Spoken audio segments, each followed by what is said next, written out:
succès, comme les livres de Julien Gracq, de Maurice Blanchot, de Heidegger ou de Derrida. Il était présent hier pour le café croissant philo, Bible et Coran, et il participera à la table ronde Orient-Occident, jouée ensemble de la différence à 15h dans la cour de l'évêché. Voilà, alors vous avez le micro devant votre bouche, vous pouvez parler sans problème. Donc Youssef Sedik, il était déjà là l'an dernier. Vous aviez été...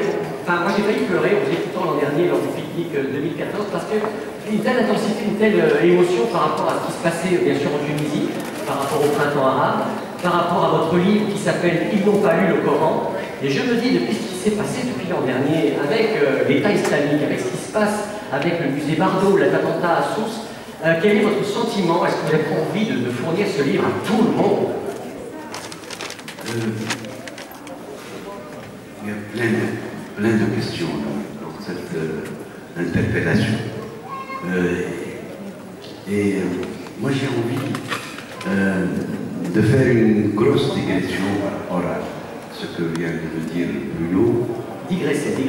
Oui, et vous dire que Tourné a fait de moi ce que les Grecs appellent un rhapsode. Un rhapsode, c'est un mec qui arrive dans une agora, une classe, il se met à raconter des choses, généralement tout seul. Et puis il y a 2 ou 3, 4 personnes qui s'agglomèrent, puis 5, puis 10, puis 20, puis il est entouré de toute une population. Et il l'écoute. Et c'est une vocation que je me suis découverte à Tourner. Je raconte des histoires. Et pour vous dire à quel point il y a des éclaircies, comme dirait Heidegger, dans une forêt, où l'islam est formidable. Je vais vous raconter une histoire. C'est un écrivain très peu connu en Europe. On connaît pas, je sais pas, Averroès, on connaît Hannage, peut-être le mystique, certains connaissent Al-Farabi, un autre philosophe, mais généralement cet écrivain-là, qui est d'une puissance énorme quand on le lit en arabe, malheureusement il n'est pas traduit en français, ni en anglais, si. Il a été traduit par Albert, c'est une très belle traduction anglaise.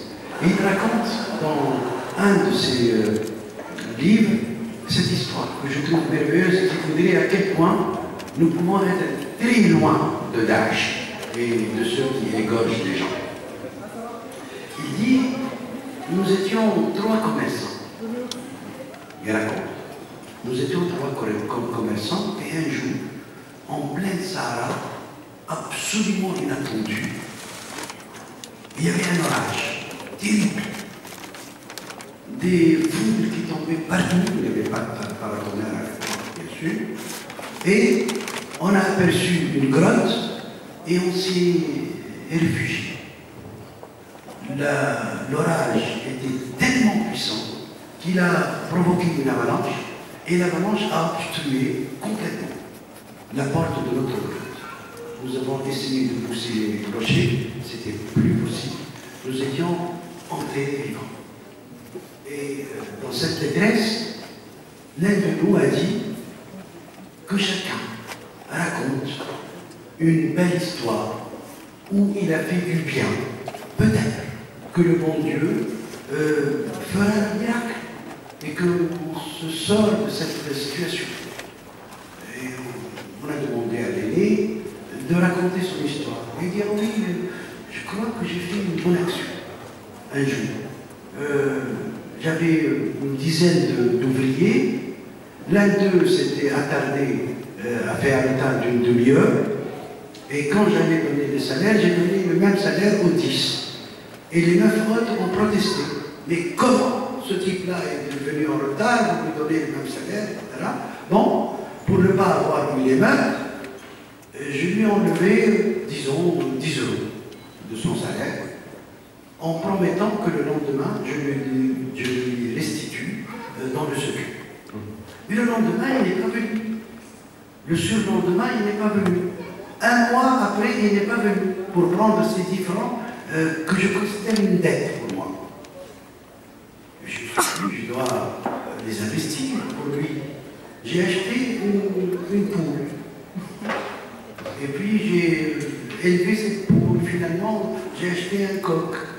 Et il y a eu beaucoup de poussins. J'étais envahi d'une basse-cour énorme. J'ai vendu le tout, je lui ai acheté un mouton et une brebis. Et puis c'est devenu, 3 années plus tard, un énorme troupeau. Et puis j'ai vendu le troupeau et je lui ai acheté des terres. Et puis j'emmagasinais, j'ai épargné pour lui pendant une quinzaine d'années. Un jour, je le rencontre dans le souk. On s'embrasse, mais là, tu étais absent depuis longtemps et tout. Et je lui donne les 3 milliards que j'ai ramassés pour lui. Le texte dit, quelques rochers ont bougé et nous avons vu un peu de lumière après cette histoire. Le deuxième, allez, raconte. Il a dit, oui, moi, je n'ai jamais vu père et mère faire l'amour de ma vie. Et un jour, je revenais tard et je les entendais rigoler et s'amuser. Alors, j'ai passé la nuit dehors, rien que pour ne pas les déranger. Beaucoup de rochers se sont écartés et nous avons vu beaucoup de lumière. Le troisième, j'étais dans le Sahara et je regardais de loin 2 corps qui, il m'a semblé qu'ils se bagarraient.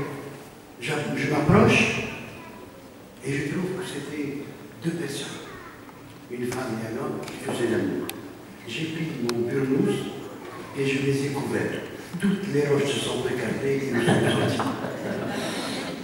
Merci beaucoup pour cette histoire, Youssef. Donc vous êtes toujours dans